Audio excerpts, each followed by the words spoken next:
Good morning, sixth graders. Today is September 9th. I already forgot. And today, during class, we turned in page 22 of our vocab assignment or critical vocab. We're going to review those words. And then we did a making inferences lesson and we read the text, 9 Young People Who Changed the World. And your homework assignment is to do the collaboration questions at the end of that, and I'll show you in just a minute where that is. And then make sure you read for 20 and study your spelling words. So that is the gist of today. Let's start with vocab words. Today I held up 2 words and asked a question, and you are either going to point this way if you think that's the word that answers my question, or you'll point this way if you think that word answers my question. Alright, so we have hurdles and dubious.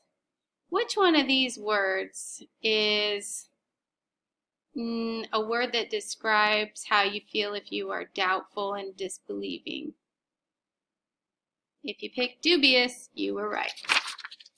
Your next 2 words are endorsement and indigenous.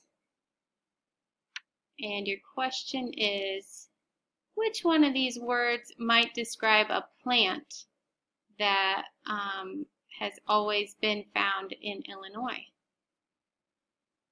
If you said indigenous, you are correct. It's native to this area. An endorsement is like if you make a deal to agree to publicly say you like a product, or you might endorse the back of a check. Kind of means to agree. Your next 2 words are phenomenon and viewpoints. Which one of these words is a way of looking at things? If you said viewpoints, you are right. Phenomenon is something or someone who is very impressive because of a special ability or wide popularity. Your next 2 words are descent and deport. Let me make sure my computer doesn't go to sleep. Which one of these words is what could happen to somebody if they are removed from a country, or it describes what you call it if somebody is removed from the country in which they are living? If you said deport, you are right. Descent is your family background or your ancestors. And your last word is propaganda. Which word is information, especially of a misleading nature, used to promote a particular point of view? Oh, if you pointed at this one, you were right. It's the only one. Propaganda. So that is a quick review of your vocab. We went over the words and definitions in class yesterday. Now, next thing next. You can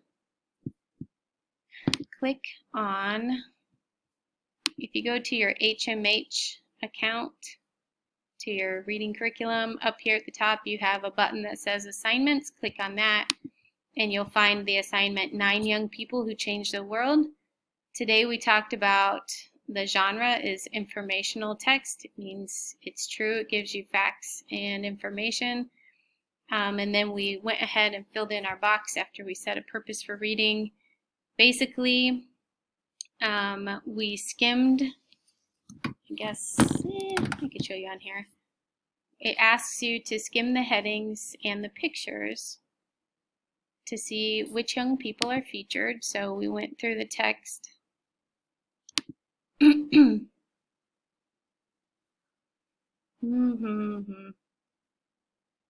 And we see Phyllis Wheatley, and we can see a picture of a statue of her and a quill and ink.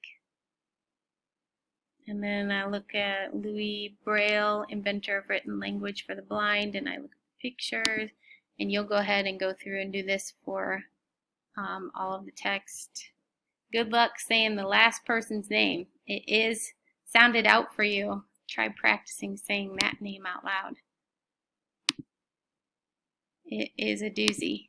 It's worse than Shap It. whole bunch of crazy letters. All right, so we went through and looked at the photos and skimmed the headings. Our question to answer is, how do you think these young people changed the world? Well, I'll think about that. And when I answer this question, if I want to answer it kind of using my races writing, I want to restate the question as the beginning of my sentence. So I would say, these young people changed the world by, and then you guys can take a guess. You haven't read it yet, so there's no wrong answer, but after skimming the headings, you might have some ideas about what these young people did to help change the world. So that's your first task for reading, and then you can go ahead and read through the rest. My mini lesson started on this page about Phyllis Wheatley. Today's mini lesson is making inferences. To make an inference, you take what the text says and you take what you already know, your background knowledge or just information you already know, and you put it together. So your background info and text evidence, you put it together to come up with an understanding. And this is an understanding that you come up with in your head. It's not explicitly stated in words in the text, but you can kind of figure it out by reading between the lines. We gave some examples of inferring. Another kind of text might be in real life. You might make an inference based on somebody's body language. Have you ever been at home and you can tell that mom or dad or grandma or grandpa or somebody's upset with you and they don't even have to say anything? You probably have noticed before. They might do this. They might go around slamming things because they're grouchy. They might give you a look with a stern eye. That's if you can tell that somebody's upset and they don't tell you they're upset, you are making an inference just by watching them. And today I made an inference after reading about Phyllis Wheatley. Basically, if you read all of this text, you find out that she, let's see, I can make this go faster. If you read all the text, you find out that she was a slave, but you also find out that important people like George Washington and John Hancock corresponded with her or spoke with her. They wrote letters back and forth. So you can tell that those people supported her, and not everybody. So I can infer, the text doesn't say it, but I can infer that not everybody during that time period agreed with slavery. It also says later in the text that she died poor and that she continued to write poems up until she died poorly. And so I can infer that, it doesn't tell me exactly, but I can guess or I can infer based on what the text says and my background knowledge that her love of poetry is what kept her to continue writing even though she didn't make enough money doing it. So she loved writing so much that she just kept on being a poet and didn't try to, I can guess that she didn't try to find another way of providing, I guess, for her family. So your job is to read the rest of the text, and when you get to the end, you will find the collaborative discussion questions. When you answer these, make sure it's in sentence form. Loading, here it comes.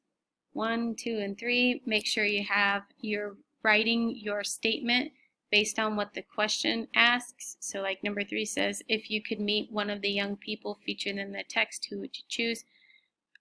If I could meet one person, I would choose so-and-so because, and then the next question says, what would you say to this person? Well, I would want to ask them, if I could say something to this person, I would want to ask them or tell them.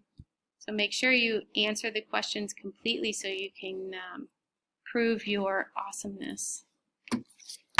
And so that takes us up through Mini lesson, continue reading till it's finished, do the discussion questions. And last but not least, make sure that you read for homework on top of this assignment, because this is an in-class assignment. So you should read another 20 minutes and study your spelling words. Have a good night.